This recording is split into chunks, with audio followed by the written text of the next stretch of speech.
4 real-life grisly murders by babysitters that will literally terrify you. It's every parent's worst nightmare to find those entrusted with their children are truly monsters. Below are 4 real-life stories of babysitters who have snapped, for the most sinister reasons. And if their pure evil actions don't get under your skin, then just note that they all didn't happen that long ago. Photo credit, Getty Images. It was the question on everyone's lips in the trial earlier this month: why would Jocelyn Ortega, a seemingly innocent nanny, murder the children she watches, Lucia, 6, and Leo, 3, in the cold blood? On October 25, 2012, Marina panicked when she and her daughter Nessie, 3, arrived at Lucia's ballet class to discover she hadn't arrived. Marina rushed back to her Manhattan home to find her children in a blood-splattered bathtub and a kitchen knife dumped in the sink. Finally, in a case that shocked the world, Jocelyn admitted why she viciously stabbed 2 innocent children. "I had to do everything, and take care of the kids. I worked as a babysitter only and she wanted me to do 5 hours of cleaning each week," the 55-year-old said, blaming the kids' mother Marina Krim for her crime. Jocelyn had stabbed Lucia 30 times and slashed Leo's throat. The nanny then plunged the knife into her own neck in front of Marina. Jurors gasped in horror when Ortega's lawyers argued insanity, saying the once trusted nanny was too sick to understand the consequences of what she had done. But Judge Gregory Caro referred to Jocelyn as pure evil before she was convicted of murder and handed a life sentence, with no parole. Photo credit, ABC. Marquita Birch was babysitting her 1-year-old nephew William Cunningham in her Cincinnati home in May 2012 when she called the police saying the little boy had wandered off from the park. While police, firefighters, and neighbors searched for more than 5 hours, Marquita's story began to unravel.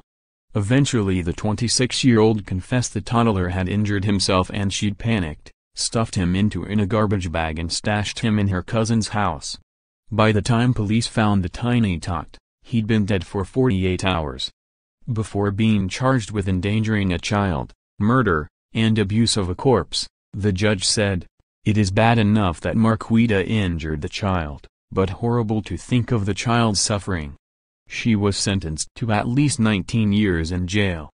Photo credit, Greater Manchester Police, PA. It was Carl McClooney's 15th birthday on the day he was babysitting Demi Lima, and while her mother popped out to the shops in Manchester, UK. Rather than try and appease the 2-year-old when she started crying, Carl flew into a rage, biting, kicking and punching the little girl, leaving her with 68 injuries and brain damage. She died 2 days later. At the trial, Carl admitted the only motive for killing Demi was that she was annoying him with her screams. The court heard that after the attack, Carl watched TV as Demi lay unconscious on a mattress. When her mother Anne-Marie MacDonald returned home after 90 minutes and screamed, asking why he hadn't called an ambulance, Carl claimed, "I haven't done nothing." He then said the toddler had fallen over in the park. He showed no emotion in court and kept his head bowed while the details of his crime were revealed. The teenager admitted to manslaughter, but the jury found him guilty of murder. He was sentenced to 15 years in jail. Photo credit, Getty Images. Elzbieta Plakowska, 45, was caring for her 7-year-old son Justin and a friend's 5-year-old daughter, Olivia, in a Chicago condo in 2012, when the kids refused to settle down for bed. In a frustrated frenzy, she grabbed a kitchen knife, told them they were going to heaven and stabbed them to death. While being interrogated, she was adamant someone had broken in and killed the children while she was out having a cigarette.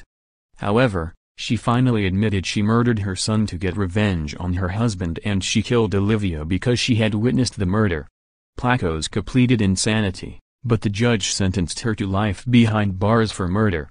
This post originally appeared on our sister site, Now to Love. Elizabeth Smart reacts to kidnapper Wanda Barzee skipping parole hearing. "I pray she'll never be a threat again." The last defense subject Julius Jones may have been doomed to death row by his co-defendant Farrah Fawcett's son Redmond O'Neal, reportedly charged with attempted murder.